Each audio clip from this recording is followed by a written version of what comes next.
They only want to buy it if they can make it a $250 million or $500 million brand. We had 5 or 6 different ranges across categories. We had urban fruit, and we had bear, we had yo-yos, but we also have alpha bites and cereals, etc. Jan Boone, who's the family owner of Lotus and one of the smartest guys I've ever met, because he just literally sat and said, look, I get all that, Giles, but actually, can I just talk to you about strawberry yo-yos? How do I make that 100 million SKU in the UK? Gut health is another big area, Bio-Me, which is through cereals and yogurts. Protein, protein, protein. Go to the US, the second wave of protein is just ridiculous.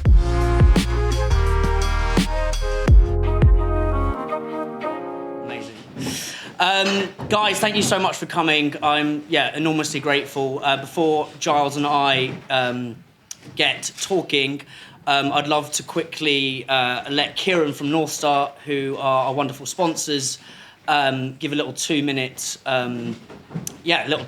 sort of who you are, what you do, because these guys are helping put this on today. So do you want to come up here, mate, and then we'll. I think if you want to come round there, and we'll just point that there so it picks it up. Yeah.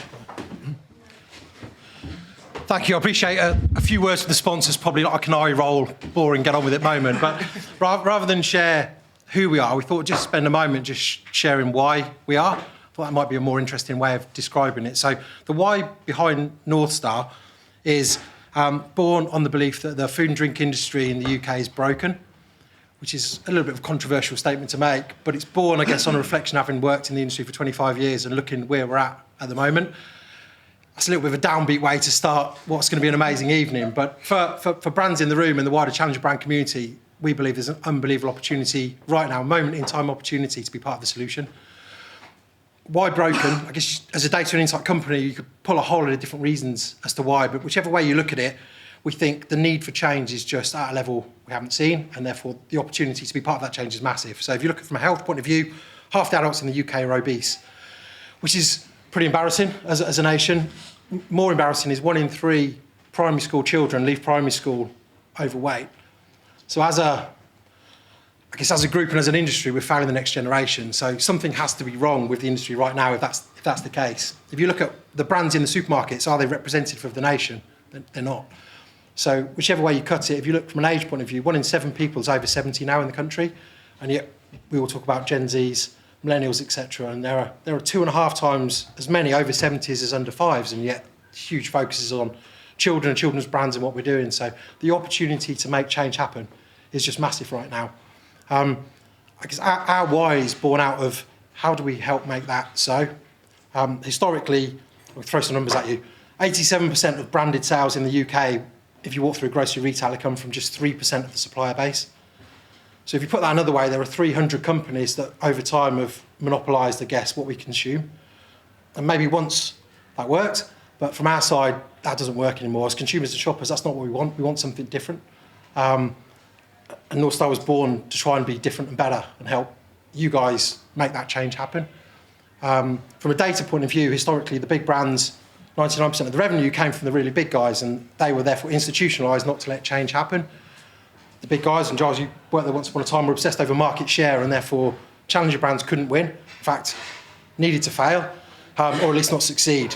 So what we've tried to do and what we're all about is how do we help you guys, how do we partner, how do we help you take the brilliant brands, translate that using data into the stories you need to influence buyers, retailers and investors to make different decisions than the ones they've made historically. And we believe there's a moment in time opportunity right now for challenger brands to make hay. If you look at the numbers, challenger brands are outperforming the brand leaders. We think that's only the start, so we're super excited to be part of that change and make that 13% of sales currently coming from challenger brands 26% and beyond. So we love to be here, love to listen and learn, but also love to work with you guys and help make that change happen. So thank you for giving us a chance to introduce it. Incredibly great.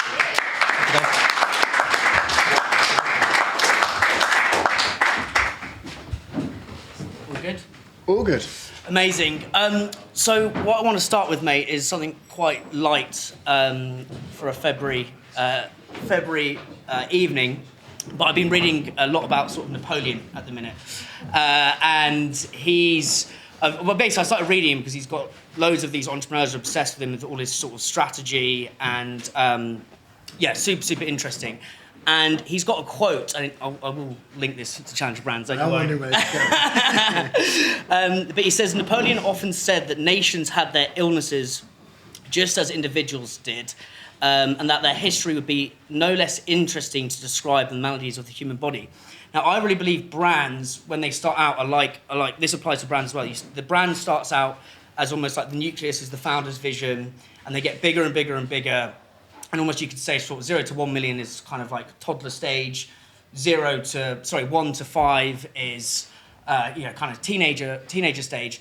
And I think a lot of brands get stuck. I've interviewed hundreds of people at that 5 million point. Yeah. You kind of get to that distribution. And I'd love to pull this into sort of how the brands that you've worked with, how do they get sick and fat and kind of ill on that stage, and what are some of the remedies you've used to kind of eke them out? Yeah. So I think you're right. And by the way, good evening, everybody, by the way. So it's really nice to be here. I've met about a third of the room, but it'd be great. If you haven't introduced yourself, please do by the end. I mean, it's a difficult answer. I mean, what you're right on is there are some sleeping giants that kind of go into that, stay in that small pond that's, I call it 1 to 2 to 5 million, where actually, if they evolved and they've got the strategy right, there's no reason they couldn't become big household, challenger brand success stories. I mean, look, it's circumstantial, it's case by case basis, but the kind of things I've seen is there's a number of things which is, when you're starting out a business, you've also got to be really understand about whether you're trying to, I know I talk about it a lot. It's about the why, right? How big is the why, and why is the big? And I think one of the biggest things I always look at is when people come and pitch decks to me is, why is that brand or that business better meeting a current existing need state, or else tapping into a need state that hasn't been met yet? And you've got to really, really hone in on that and just try and understand it. It's like, and I don't mean this in rude, and funny enough, I was speaking to somebody in the room earlier, but it's when we did coconut water. We had literally maple water, birch water, rosemary water, melon water, got all these things, I'll tell you, well, the next big thing, but whenever you asked any of them, why is that?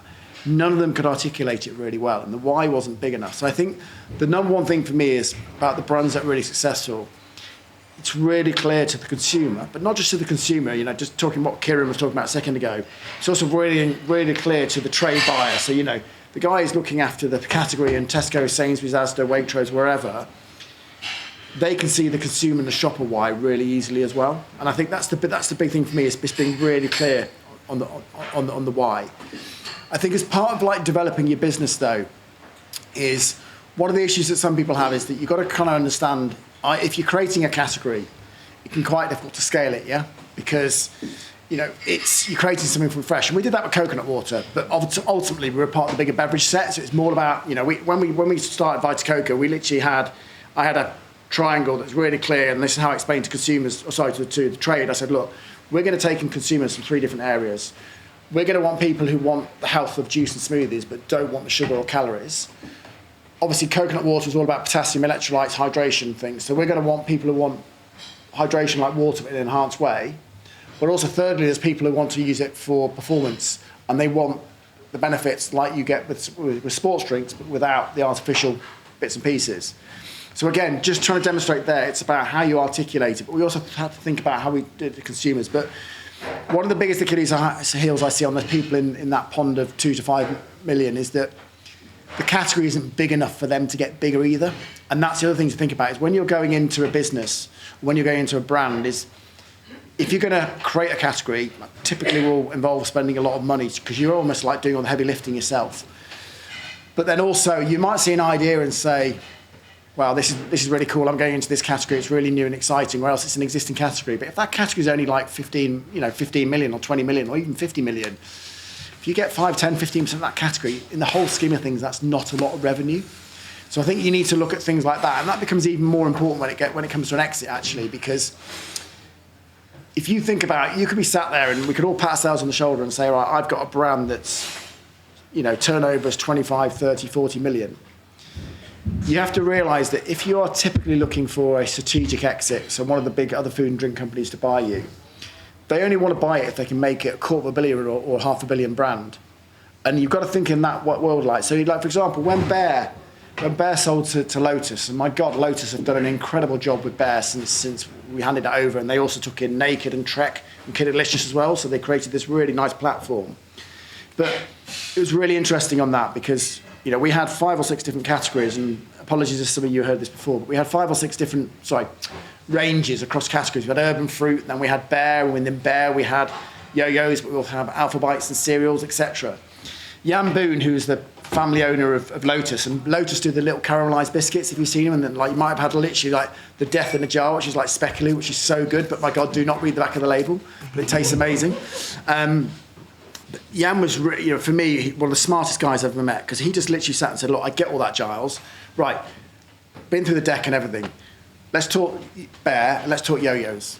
But actually, can I just talk to you about strawberry yo-yos? Right, how do I make that 100 million SKU in the UK? And that's all he wanted to talk about. And I'm like, well, no, but you've not seen what we're doing in Alpha Bites, and we've got this in Baby and this. And he's like, no, just talk to me about that. And, you know, you'll heard like Rich Reed at Innocent talk about keep the main thing. But that's the other big thing as well, is that the other thing I would say is that part of being successful is, you know, don't create a jumble sale of products, right? Keep narrow and go deep, because if you can have a hero range or something, and more importantly, a range or a SKU that is a real, what we call like a power SKU or power range, it becomes so much easier to get traction with the buyers and with the trade, and be able to really get them to do it. And I always talk about this, where I see a lot of brands get really excited going, right, okay, you know, just talking earlier, you know, we were talking about protein earlier, and somebody might be in protein bars, they're like, right, I'm going to do a drink, I'm going to do a powder, and they start running to all these other categories, where actually stick in the bars and build out from the bars, because, okay, snacking is already 3-4 billion category, snacking bars is 2 billion. If you can get 1% of that category, you're going to be pretty happy, right? And build in that, because that, if you become famous and important to that buyer will focus on you and build out. And the other big reason as well is that you're creating a better destination for your brand, because if you can get 3, 4, 5, 6, 7, 8, 9, 10 SKUs in one fixture, it's a lot easier for you to market and direct consumers there, versus I've got 2 SKUs in that category, 2 in there.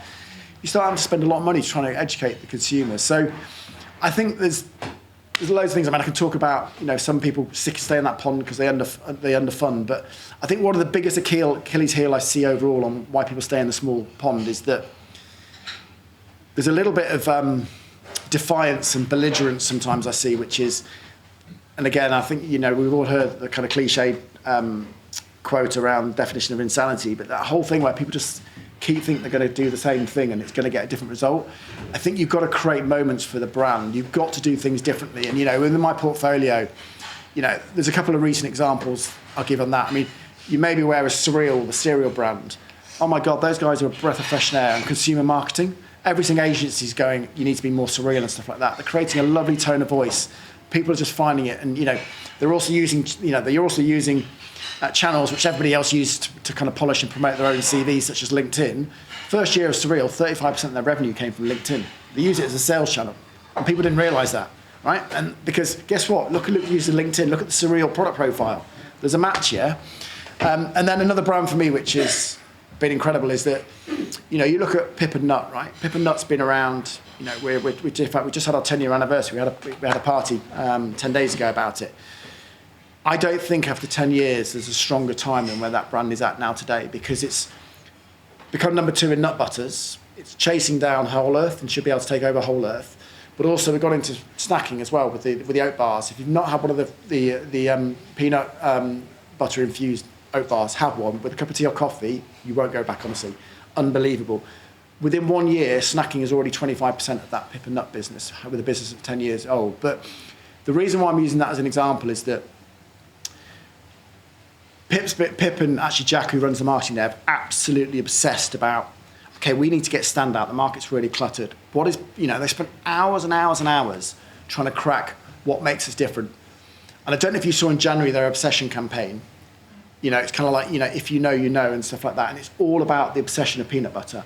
And just really smart things like creatively, you know, guess what? They used a fluffy squirrel and everything. Okay, that's not rocket science, but it worked really well. But like that obsession bit, they glazed the squirrel's eye. They actually glazed the eye with the Pip and Nut logo in the eye.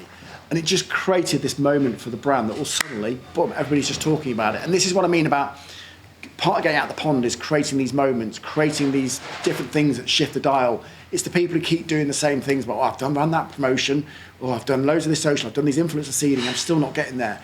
You've got to dial it up a bit, and you've got to think differently and find ways to change the game for yourself. Love that, mate. I'd love to go into the bit when you said the big enough why. So say there's two situations I want to play here. Say you're a brand just starting out, super baby brand. How do you find out how big your why is? Because I think a lot of brands, some people in this room, you might be just making it on your kitchen table. It's kind of a passion project with sort of the exit is kind of in the mirage in the distance. So going to that first, and then second, say you are a brand who's kind of in that pond trying to get out, which has got one like SKU or one part of the range which is doing really well, but then you've created fucking 6-7 other products, and it's a bit like, how do you do that? Do you can all those products off and focus in, or are you kind of in too deep that some of those ranges are in quite a lot of distribution? First, like for the super sort of baby brands, like how do you find out how big that why is? So I think the why is 2 or 3 things, which is I think the why is why the opportunity is big, but I think the why is also how you communicate to the consumer or the shopper, right? And yeah. I think I actually think that a lot of brands and founders are very articulate about explaining the opportunity, but I don't think quite often that when they think about their brand and how they position the consumer, I don't think they're getting as much cut through and as much saliency as they think they are. And let's be really clear, right? It's like that. We'll all see that brand where you'll suddenly see a campaign or you'll see a sign off where they've got 2-3 words and you're like, that's really annoying. How have they cracked that? God, I can't think of my brand and whatever. And it's not very easy, right? And on all of my brands, this is where we spend the most time, which is, how it's all about simplicity. And the sort of things I kind of took in the why for me is like, well, the first things I say is like, don't try and be everything to everybody, right? Just focus on your core consumer and just how do you communicate and market to that consumer as best as you possibly can? Because everybody tries to say, well, look, again, let's just take protein as an example. You might say, well, I want to get gym goers. Okay, we've got, healthy affluent mums and blah, blah, blah. They start literally going, right, I've got to market for everything and everything like that. Just focus on your number one occasion, right? And just market against that consumer in that occasion. Because no matter what happens is that in every single business, and I'm sure somebody will prove me wrong with the statistic, but in everything I've worked with and also I've looked at, the successful brands, 20% of your consumers is normally 70% more of your business at least, right? And go to that primary audience and market it really well. Because if you don't market directly to that consumer, you don't get the message to them, and you try and cover other bases, you dilute your message to that primary consumer, okay? So really, how are you getting into that consumer, like, granularly, specifically? So I guess how do you find? Yeah, because it feels like the why is the stronger the why is the tether to the consumer. So I think how you know your consumer is very challenging when you first start a brand, because we all start a brand and think, I'll give an example actually. I was with Andrew before this meeting, a guy from Dirty. All know Dirty, yeah. So lovely guy, just having a meeting with him there, and actually he quite surprised me because 70% of the business or the consumer is actually female, and I thought it would have been more gender neutral, and that got me thinking, exactly like that. And I think when you start out, it's really, really difficult to know who your consumer is. But I think the good thing these days is both pre and post launch. In the old day, you'd had to do things like YouGov studies and all that sort of stuff and spend a lot of money. And Kieran will be able to articulate this better than I will and the guys from North Star. But there's actually now, so like you can get, name of the platform, and you guys will probably tell what the name is, but there's now places where you can literally ask any question you want on your brand and get responses back within like hours, because they've got literally live platform where people will give you all the answers. So you'll just say, right, I want to ask this question to this audience. You plug it in, within an hour you've got responses. So the data is more accessible and more affordable these days to get to know who your consumer is. The one thing I do know is that, as well as consumer data, just make sure you invest in shopper data, because again, you've got to influence. What's the difference? So consumer data, I guess, is who's eating your product, right? And shopper data is who's buying your product, right? And believe you me, there can be a dramatic difference on that. And I'm not just talking, it's easy when I talk about kids products versus adult products, but I'd really spend a lot of time understanding how you influence the shopper as much as how you influence the consumer, because that's the really important thing for me as well.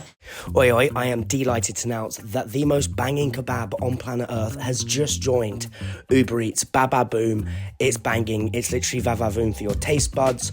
I smash the sweet potato hummus on the reg, the chicken kebabs are insane. I go to the one in Battersea Rise loads of my mates from Clapham, so smash it all the time. And they've also got one out east in Stratford. And look, don't say I don't treat ya.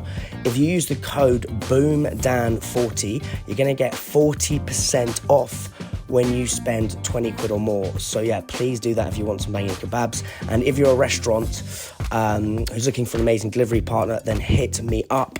Our partnership with Uber Eats, we can do some sick things behind the scenes. So please reach out. Thank you so much. Is there an example of a brand that got that delicate, supple difference right, and how they really targeted the... Yeah, it's an easy one for me to say this, but I think Bear was a very good example on that. So we were really clear, and we were very clear about how we marketed, and this is the really important bit, is how we marketed, because everybody just goes mums. No, it's mums and dads, right? So we were really clear shopper-wise, how do we market Bear as strongly as possible to mums and dads? I'll talk about, actually, I've got something that's quite interesting in a second on that. So, but then we were also really clear about how do we talk to the child in the right way. And again, you might have seen in the Bear, those collector cards with the Bear facts, that was the currency, right? That's the Willy Wonka golden ticket moment, right? When we did those, and it was absolutely amazing what I did. And of course, we then, we did a bit of work with people like Bear Grylls. We then worked with the... Who came up with the idea for that? I've always wondered. That's Hayley. I mean, Hayley was the founder overall with her husband Andrew. Hayley was, she might be saying this, Hayley was like a kid in an adult's body. Really? Her creativity and how she thought everything was absolutely amazing. But we really knew how we could talk to the kids directly, but importantly, we knew how we could influence the shopper, which was the mum and dad. But again, it makes you smile actually, because on the Bear brand, we then conducted some shopper research, in terms of, so we did that. So who's buying it? And by the way, who are you buying it for? So of course we're going through the shopper data and going, right, who we're buying for? I was expecting to say 80% of consumption for kids. So we'd ask these adults who they're buying it for. 60% of people who responded said they were buying it for themselves as an adult. And we were like, and then we asked the question, well, why is that? Well, so I just quite enjoy I'm collecting the cards actually. And there's a kid in all of us as an adult. And actually it was quite an interesting thing. But no, just to be clear though, we didn't change the marketing strategy. Because everybody like, oh, hang on, we're missing. No, because for us, that primary consumer was all about how we take that amazingly delicious, nutritious fruit that's got no added nonsense in it. And again, you'll have seen the bear with the fig leaf on it over his private parts. And no added nonsense was across everything on the ranges. So we knew that bear and that fig leaf was the hallmark of trust for mum and dad as a shopper. But the marketing was always responsibly done to kids. And of course, you have to be very careful how you did that. But what we meant was that the whole experience around the pack, putting little paws on the multi-pack and stuff like that, and little handles so that they could, all those things were done in the way that we felt maximised the appeal to the consumer. And those differences, I can remember because it was a nightmare business for me to be in, because I had Hayley and Andrew, husband and wife, and then Barry and Janny, who are Hayley's mum and dad. So the five of us on the board. I literally it's easy for me to run the United Nations and control the family, because you can imagine the dynamics and Barry he'd worked at Tetra Pak for years, but you try telling the guy who's all about cost control and getting price down that you're going to do loads of die cuts and have handles and feet, and he's like, too expensive, I'm not doing it. And Hayley would be like, it's happening. And there'd be this big standoff and I'd have to mediate it all.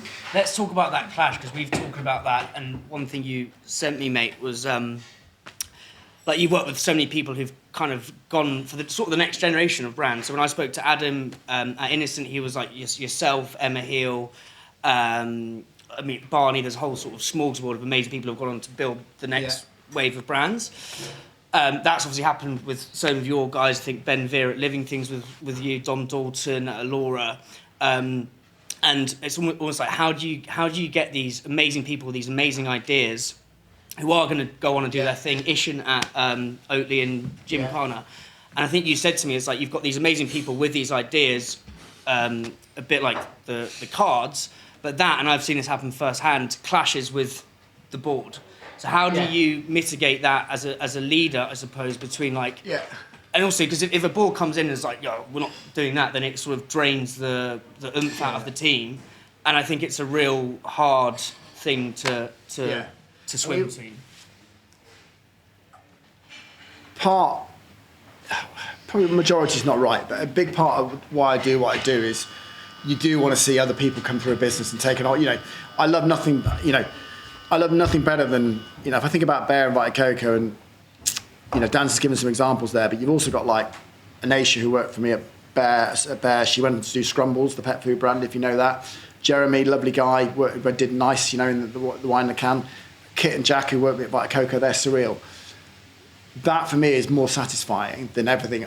And some people will shoot me for saying this. That's more satisfying than what I personally delivered on Bear or Vita Coco or other brands I've been involved with. Because, I don't know, creating an environment where let's be clear. This was nowhere near like Innocent. Like Innocent was phenomenal at that, right? Because it had a whole big, kind of education program. I taught people to be really good entrepreneurs, and that's what gave me the platform. But even so, in a more informal way, it was just so inspiring and just satisfying for me seeing all these people going. And other people would get pissed off when somebody would resign, but if they were going to resign to doing their business, I was okay about that. And I was like, great, go and do what you need to do. Now, I won't lie, at Vita Coco, we at board level, it went, look, Giles got a bit of an issue. I said, what? I was waiting for what that was going to be. I said, well, look, we're just worried you're hiring the wrong people because we've got these, they're great, but you're losing them every 2-3 years, what you're doing. And I said, well, look, with where the business is at, I hear what you're saying, but I'll be absolutely honest with you. So let's take Harry Mayhew, who did Ember. I don't know if Ember Snacks, right? He built up 3-4 million quid's worth of businesses in Costco in 2-3 years, because absolutely phenomenal. And the way I answered the board, I said, look, I'm all about having fewer, better people, but also if I can get somebody like, the Jack, the Kits, the Harrys of this world, if I can have them for 2 or 3 years versus having a journey person for 5, 6, 7, 8 years who are 6 or 7 out of 10, I'm making the right decision every day. I want that. One of those. How are you when you're hiring those people? What are the 1, 2, 3 traits that you're like, right, that's a Kit? So I know. I think I told you this before, but whenever I interview, I know within 60 seconds if I'm going to hire somebody or not. I can every time in 60 seconds. I know that. For me, it's about charisma, and it's about the hustle, right? You've got to have somebody who you can just see has got charisma, got the hustle. When you say and they've got that look in their eye. You just engage with them straight away. And when I say hustle, they're kind of like. And this, let's be clear, I'm talking about when you're building it from grassroots up and doing startup stuff. It's the person who, doesn't accept no for an answer, will have a way of finding about getting time with the buyer, even though the buyer doesn't warrant any time on your brand versus others. And it's not about work hours or ethic like that. It's just the approach they take and it's approach and attitude. But I also want to be really clear that, if I was running Vita Coco today, and I got a lovely guy called Tim Rees who I brought in to run that business, that dynamic of person probably isn't right for today because that business is listed on the stock exchange, right? It has a different setup and a different, formality to it now. It's as equally about profit as well as growth because you've got obviously, quarterly earnings and stuff. So for the phase I'm at, I will still maintain to all of those board guys, the hiring decisions we made on those type of individuals, I would make them every day, those sort of guys. Because like I said, I'd rather have them for 2 years and then I lose them because they're going to go and do their own thing. Because in 2 years, they deliver more than those average people did in 5, 6, 7, 8 years.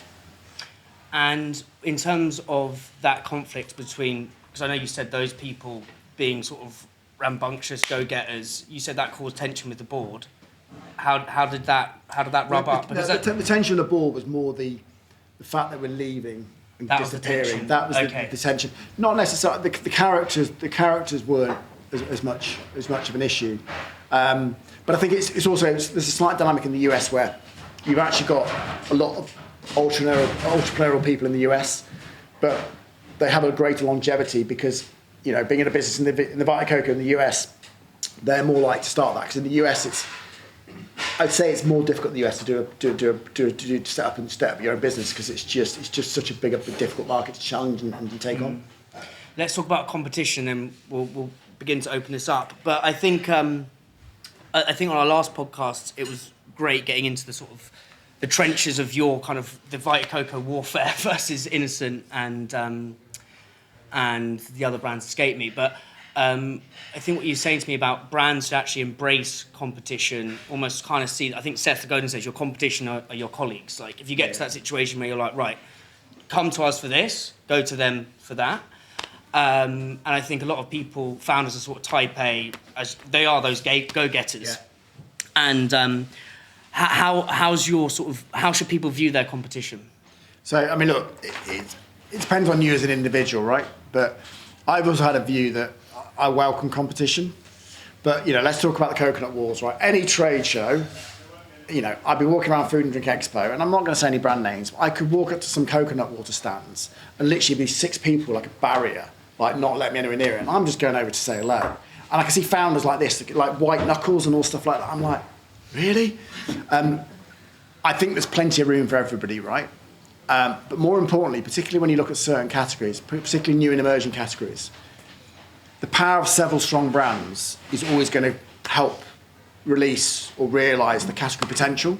And, the easiest example for me to give is just take energy drinks, right?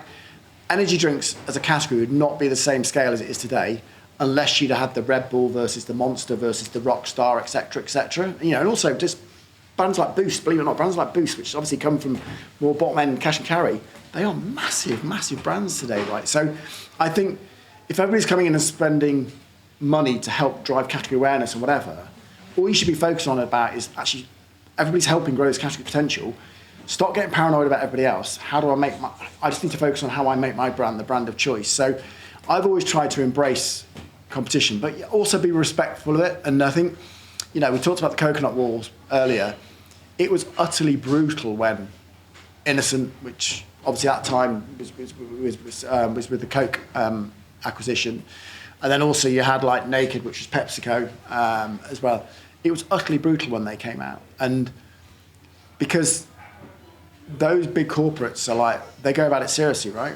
They crash the price in the market for like 9-10 months. Now not stupidly, because I think I've said this before, I do the same thing again, but we went toe for toe because we were totally obsessed with keeping number one market share. If I had my time again, I would have been happy to lose market share, but have kept it the right price because we went too low. We went toe for toe, but Innocent at one point did something like 14 weeks at buy one, get one free in a row. Madness, right? But that's what they do. And, to be fair, I had a huge amount of respect because 3 years ago, Innocent had started off in juice, struggled in the same carton as they had, which is called that's how dull I am, Ital Pack, which is similar to Tetra Pak.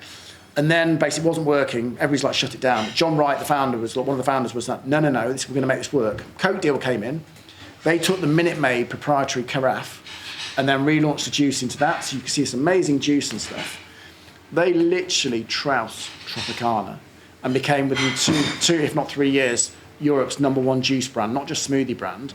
The whole of the PepsiCo management team lost their jobs on it, right? Because they literally wiped out Tropicana. And it was amazing to see. And that's why people asked me about the decision we made about going toe for toe to them. I had ultimate respect. I'd also been at the Innocent vehicle, so I knew how capable that was. And I think, we were very respectful for. But again, I think the other thing you've got to be careful on in market as well is that I just see some brands also to consumers throwing mud at the wall and slagging off other brands. Okay, sometimes you can do it tongue-in-cheek, and a great example, I think Surreal's done some great stuff with Tony the Tiger and all that sort of stuff, and used the Kellogg's logo, which I think is absolutely fine. But there's just been some brands that have overstepped the mark and just been a bit rude and derogatory about brands. I don't think it does you any favours, because you just feel like, do you need to say that? Why don't you just focus on your own brand strengths? Because you want to talk about your own brand merits rather than dissing others.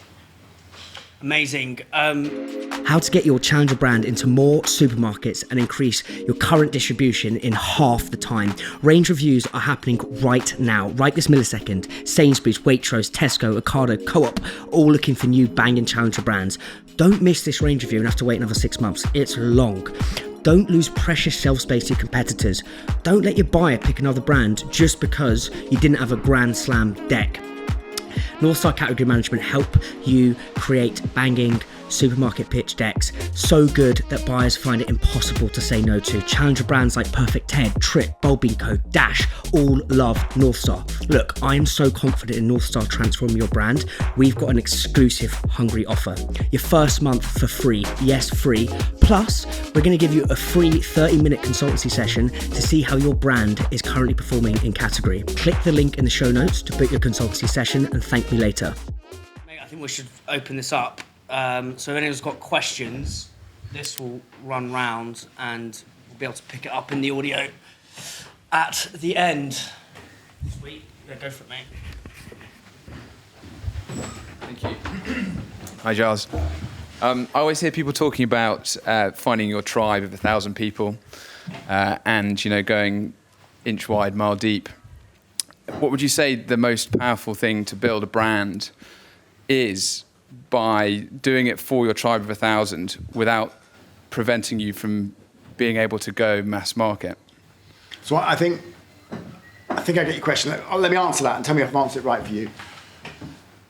The number one thing for me, right, for you in that example there is that how can you market your brand in a way where consumers feel that they've discovered your brand and they then become evangelists and they start talking to everybody else about what they've discovered? That for me is the number one most powerful thing. If you can market your brand, I see too many brands selling, right?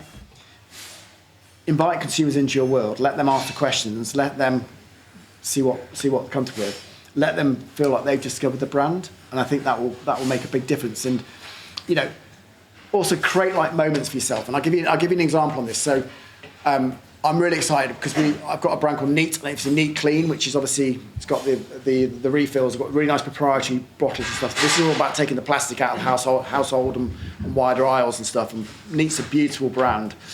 But at the moment we're probably more product led rather than brand led. So we're actually now dialing up the marketing and.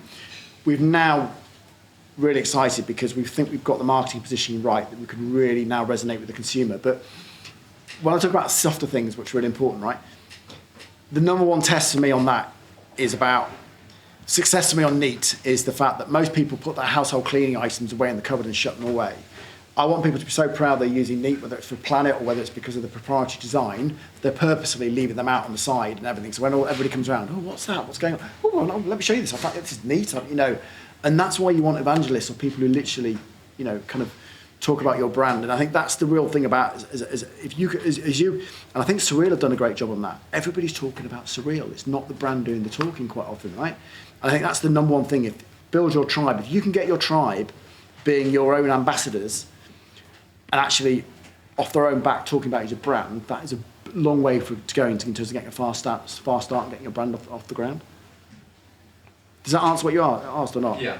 You sure? Because if it didn't, tell me and I'll answer it differently. The danger that I'm sort of trying to avoid is by winning those 1,000 people and creating a brand that connects so strongly with those 1,000 people, how do you avoid missing everyone else and it being too niche on those 1,000 people? Because you've got to ignite that enthusiasm with them. I think first of all I would say make sure your 1,000 can, so in terms of that target market, make sure your 1,000 can become 10,000, 100,000 or 1 million or whatever, right? So make sure your primary audience can expand. It's all about your subtlety of your messaging and your communication platform, right? Make sure that the way you talk to that consumer hits the spot with that primary consumer, but your secondary, tertiary, whatever you want to call the consumers, aren't going to be alienated by what you're saying. Mm. And there's various things to look in terms of age, you know, there's also gender and all that sort of stuff, the language you use and stuff like that. But all I would just say is every time is that just remember going back to what I said earlier, and again, somebody I know in this room will give you a different example, but you know, your most loyal consumers, 20% will always be somewhere between 60 to 80% of your revenue. You get that 20% right, you're going a long way to then being in a situation where you've got a good, solid business.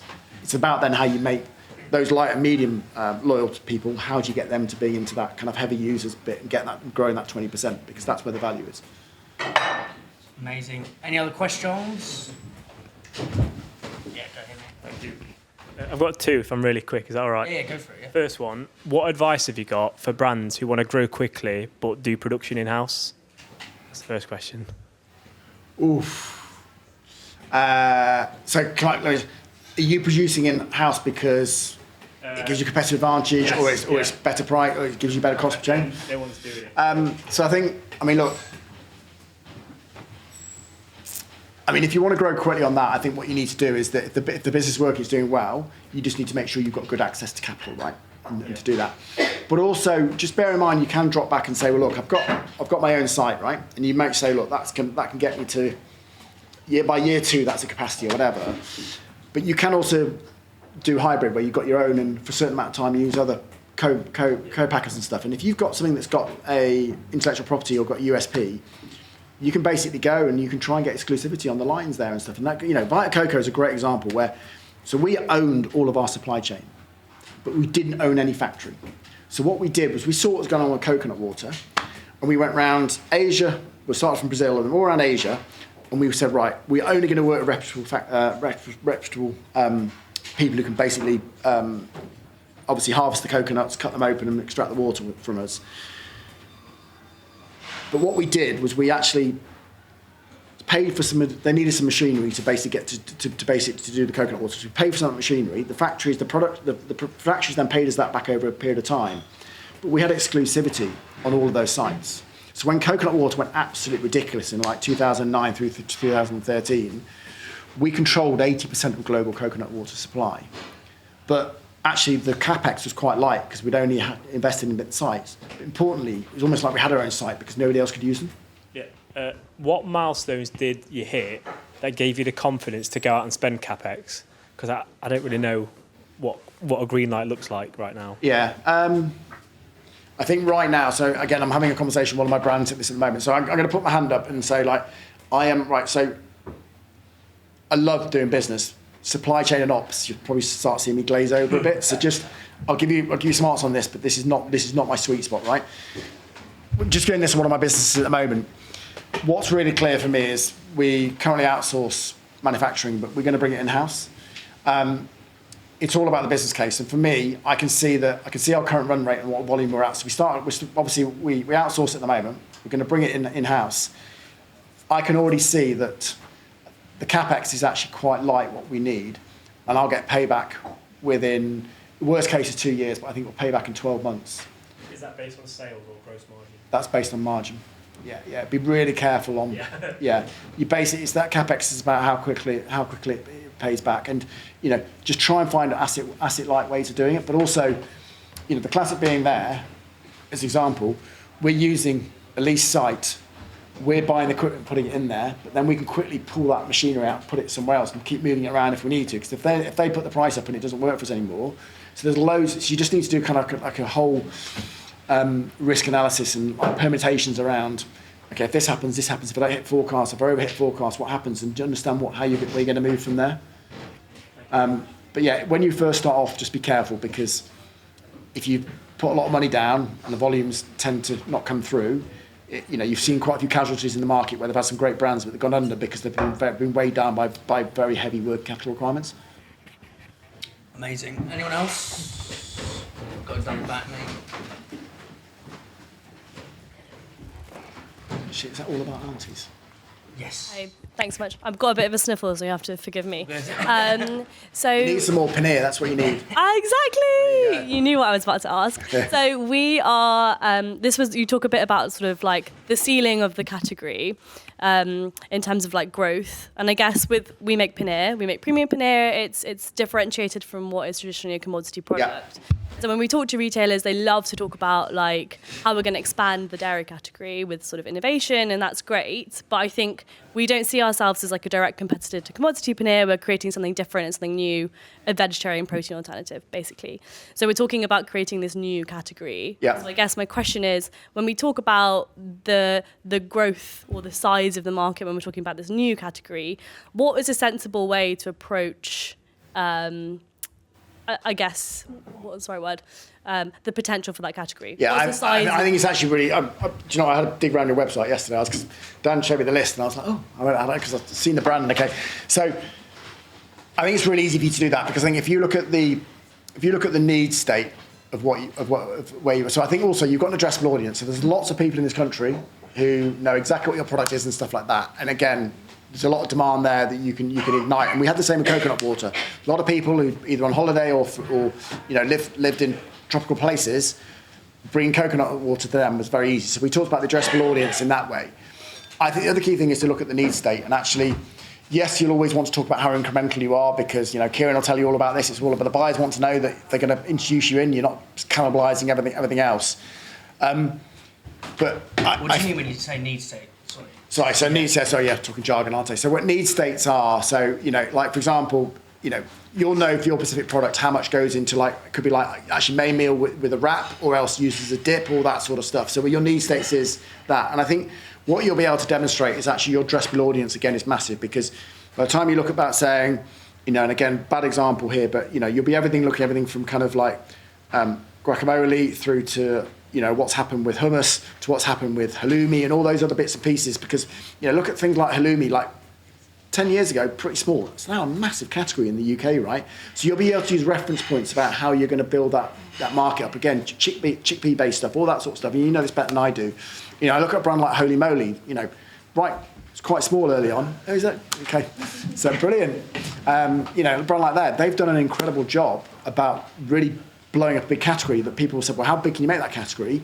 And they've really, driven huge relevance of that with an exciting challenger brand. The money will come later, John. That's all right. That's all right. I shall mention it, yeah. Brilliant. Thank you. Any other questions? Do I need to press something? Hi, Guy.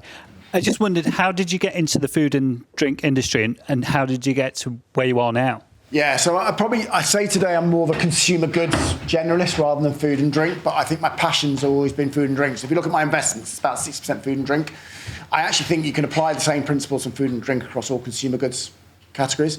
This is going to be a really annoying answer for you because so I did food marketing at university, right? I got first class honours at university in food marketing. I can tell you now, I wouldn't got a 2-2 in everything. I would have got 2-2 in everything else, right? I just, when you've got your own vocation and just something that works for you, it worked for me. And I then literally, I did the United Biscuits grad scheme. I remember I had a black Mondeo estate that most people thought I was driving a Hearst. I had all the McVitie's and KP crisps in the back. So of course, all your friends were diving in there, nicking all the stuff, and you're like, going, I need all that, all those days. And then I went to Coke, got amazing training at both United Biscuits and at Coke, and then Innocent, and then Bear, Vita, Coco, etc. So I kind of got smaller and healthier. So I'm what you probably call an industry lifer. I've always been in food and drink, but today I'm involved in a lot of other, a lot of consumer goods, a few tech-based businesses and stuff like that, because I think it's very transferable. And I think, the best thing for me is, I'm sure you'll all echo in this room, is that I don't know. I mean, don't get me wrong, food and drink is brutal, but with all the crap, whether it's COVID, conflict, cost of living crisis, there isn't another industry I want to be in because food and drink will always be resilient. You just got to adapt. Because the people say to me, oh, what's your toughest time ever? I said, I don't look like that. It's just who rides the cycles best. Because there will be the next conflict, there'll be the next thing. And that's what I mean about, particularly as a challenger brand, the more nimble and the more you can adapt to the marketplace, the more successful you'll be. Amazing. Any others? Thank you. Rich, down here, mate, please. Hiya. You were talking before about the why of a business and obviously having a strong category in consumer need state.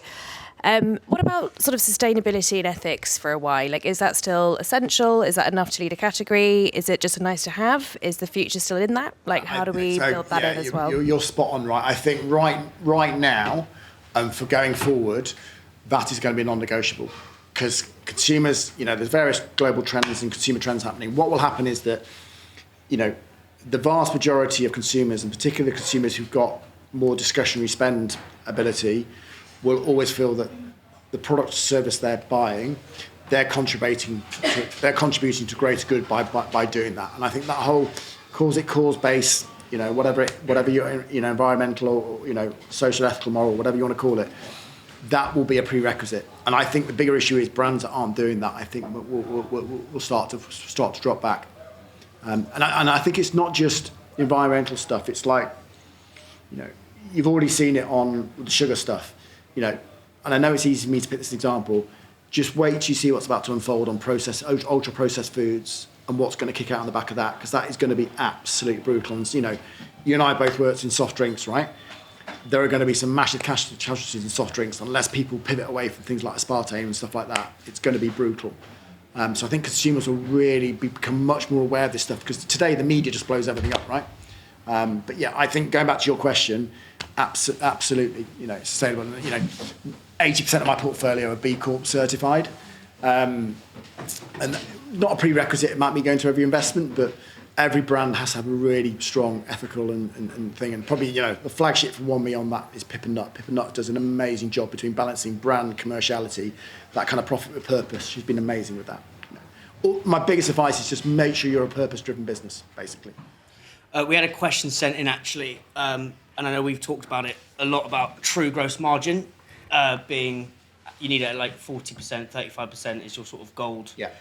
It's kind of a very specific question about that. It's like, how do you calculate gross margin and net margin, and then clarify the promotional costs? Because I know we've talked about sort of shoving stuff around the P&L. Yeah.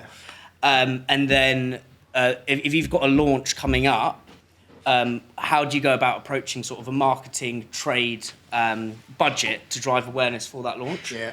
So we had a little, actually, this person's in the room, we had a little bit of chat about this tonight, actually, already. Yes. So I guess just very simply, the calculation, first of all, is that it's just really simple, which is you will secure a listing with a Tesco's, a Ocado, whatever.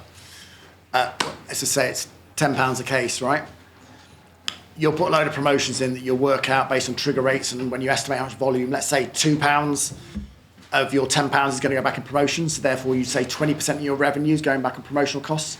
So i.e. then what happens is your £10 full price minus £2 gives you £8, right? £8 is what you call your net revenue. That is your turnover, okay? Right, the number one thing that people, when they do startups, don't get is that they think the turnover is the full price sales at 10 quid. Turnover is what you sell after your promotional costs. That's how HMRC recognise it, okay? So you'll see loads of people, by the way, always talking in, we're turning over 50 million, but then you find out they're actually only turning over 35 million because they're actually investing 15 million in promotions.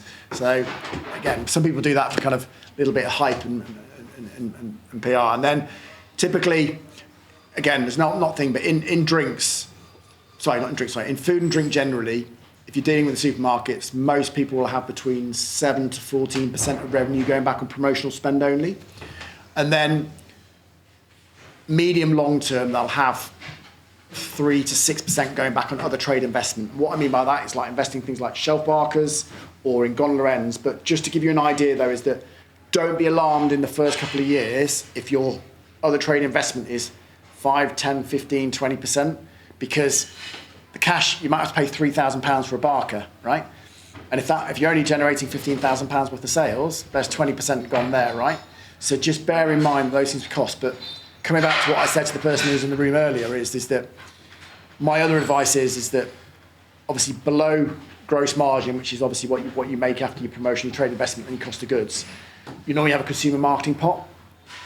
In the first 2 years, I would advise that 75% of your consumer marketing pot goes in-store marketing. Market proximity to where you purchase, because you want to influence sales as much as possible. I see people spending loads of money on generic marketing, but it's virtually impossible to get the product in stores. Market where you know that you can influence the behaviour about where they're going to go and buy next, particularly in the early days, and also because you want to get the rate of sale up as quick as you can, so then you can go to the buyer and say, look at me, can you give me more stores, or else, actually, Mr. Tesco's buyer, look what I'm already doing in Sainsbury's, would you think about listing me as well now, right? So over-invest in that initial launch customer and make it happen. Any more questions? Probably got one more. Go for you, Julie, mate. Yeah. Hey, Giles. I just wanted to learn a little bit more about you as an investor. So what are the kind of key metrics you look for in a business, in a team, in the founder, in the product, things like margins for specific categories? And then on top of that, what's interesting to you at the moment in consumer, in food and beverage? What are those verticals that are exciting you? So I can't answer that very quickly. I'm gonna really, right, so I'll try this quick. So the way I look, right, so number one thing is founder, right? Do I believe in the founder? Don't care how good the business or category opportunity is. If I don't connect with the founder, won't invest, okay? Secondly, founder's ability to listen. That's the number one thing for me, right? Third thing, if a brand's at 5-10 million, I'll start looking at the senior management team. If a brand's still at 1-2 million, I'm not too fussed. It's all about the founder at that stage, so I'll look at that. Number one thing for me on P&L is gross margin rate. If I see a business that's only making like 10, 15, 20% and going, oh, don't worry, we'll get it to 40% eventually, you're going to have to convince me very heavily you can get to that, because I think typically margin only goes one way.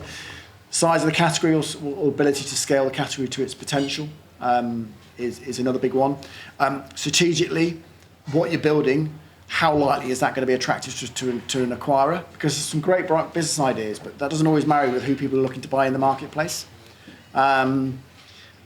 Ability to travel, i.e. so let's just say you're launching in one specific category, can it travel overseas? Can it travel to another adjacent category? Because again, you need to be able to demonstrate that's part of growth. But I have about, I can't remember how many, 35 points, like matrix thing, which I just look against, right, where I give ranking. It's all in my head now. In the old days, I used to have this spreadsheet, but I don't hardly touch a computer these days. I just do everything in my head now. So that would be my answer on that one. And the second part, what you just said, it was... what are the consumer verticals? Yeah, I mean, look, anything particular in food? So I'm hugely right. Protein. Protein's going again. Go to the US. Protein, the second wave of protein is just ridiculous. People thought it had been and gone, and it was already had its peak. Oh my God, it's gone again. It's going to be absolutely massive. So protein's big. Gut health is another big area, and again, I think there's various manifestations of that. I mean, gut health with Freya, which is bone broth. I mean, with BioMe, which is through cereals and yogurts. I think personalisation is going to be another big thing as well. And what I mean by that is that right now, we do a lot of generic products and everything for everybody. I think the brands that are really smart and have a way to say, well, look, answer these 5 questions and I'll give you a tailored solution which is more to you, will win the day. And I can see a day where, for example, I'd love it on BioMe that somebody gives us a 5 or 10 point answers, and suddenly we create a dedicated product for them that gets shipped out for them because its ingredients are specifically on their needs.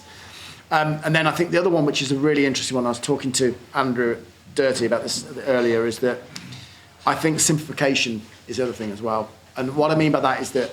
Simplification. Yeah, simplification. What I'm seeing at the moment is that, Jesus, I mean, we're all probably the same. By the time, none of us can even afford it. It's like, by the time, if you looked at all the products available today, I mean, how many people are taking 5, 10, 15, 20 different tablets or supplements a day? Next thing you know, you've got, I'm going to get my athletics greens for this. Oh, I might need some matcha for this. Oh, I need this powder for this powder for this. And right now, it's like, hang on a minute, it's just getting ridiculous. What do I need? And actually, somebody can simplify it and say, look, I know you've got specific needs. How do you meet those needs more widely, better with less products will be good. Now, a good example of this, and you can, whether you like what they're doing or not, I think they're doing it smartly. Heights is a good example.